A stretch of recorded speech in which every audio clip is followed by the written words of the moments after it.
Now this fight I do believe has the potential to be an absolute stinker. Misael Rodriguez against Austin Deanda. Fight where you have two people who are C-level fighters. Fighters who, they come forward, they take a few punches, but again, they try and be technical and they slow the tempo, and next thing you know, they don't commit the punches, they throw from the back foot, and they only commit and throw forward when they're fighting people who are low level divisions. Now, when you see here with Misael Rodriguez, it's quite simple. He'll come forward, but he'll give up his ground, he'll give up his space, and he'll let them throw 3 shots on the inside, where you see here. Again, landing a few good shots, making him break his guard. But instead of, utilising it and capitalising their errors, what does he do? He lands a few more back, but then he stands there like a lemon. And when he stands there like a lemon, he goes in, gets them to the ropes, gets them to fire away, and then what does he do? He stands forward, he lands a few good shots, but guess what? Against someone that's seasoned, someone that's, a B-level fighter, they'll catch you square on like he did here, and he'll make you miss and then clinch on and make you pay. So this is something he needs to be key with. Again, simple there. Basic rookie defensive mistakes like there, where that left hand easily landing on that chin when that right hand's not protecting it.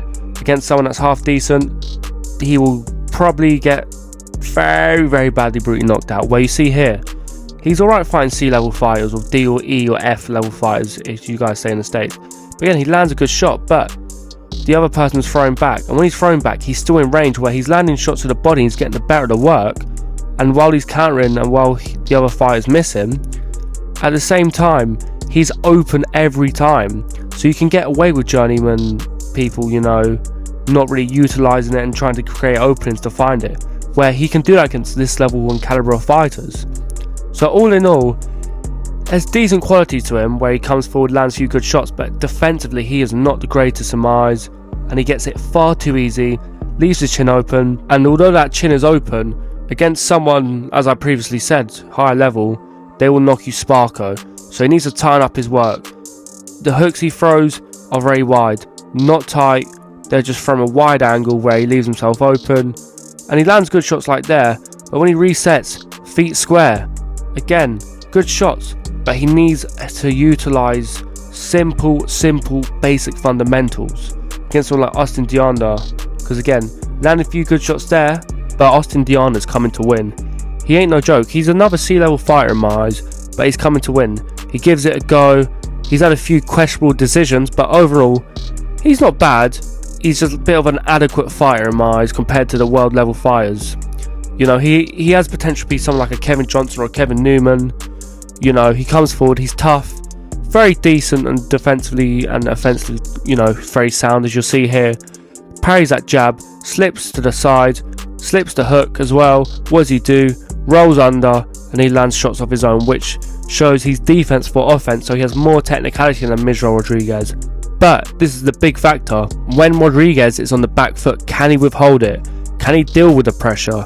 Because as good as Austin Deanda is, and spells, may I say, this is the problem. He's fought people that are way lower caliber than Misael Rodriguez, whereas the only two people decent he fought, like Pettis here, again, who's a seasoned veteran, he won a close competitive fight where, again, in my eyes, he should have probably got a draw, and then he had another early fight in his career. I can't remember his name off the top of my head, but he should have won that.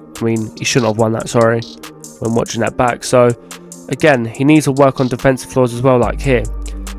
He can have very spells of good defense, but he leaves that chin open, just like Rodriguez, where it makes me laugh because we've seen, as we've just shown, defensively, he's got a good amount of attributes and qualities. Offensively, he does. The way he pops shots, the way he picks his shots, the way he can, box and move at times, but he just doesn't use it. He uses it in spells, which is not going to be ideal against someone like Misael Rodriguez. So he needs to be on his A game from the start to the finish. Now, the key to victory for Austin Deanda, quite simple. High punch output. Again, volume punching is the way to win. Again, quantity over quality of punches gets you the nod on the scorecards. Left hooks is definitely the equalizer. Again, you see how low he keeps that right hand, that left side of his chin exposed. Land that left hook, maybe uppercut if you wanted to mix up, and then go head body, and most importantly, get him out in the first half, because in the second half, that is Rodriguez's fight all day long. Now, with Rodriguez, tying up offensively and defensively, again, don't swing from the hips, and defensively, don't just stand there like a lemon, because you will get your head jabbed off all night and lose a 10-round shutout. Move your head, and most importantly, keep him at bay and pop shot. Against land them shots, a bit like how I break down with Jesse Hart against Khalil Coe. Pop shots while keeping him at bay, using your reach.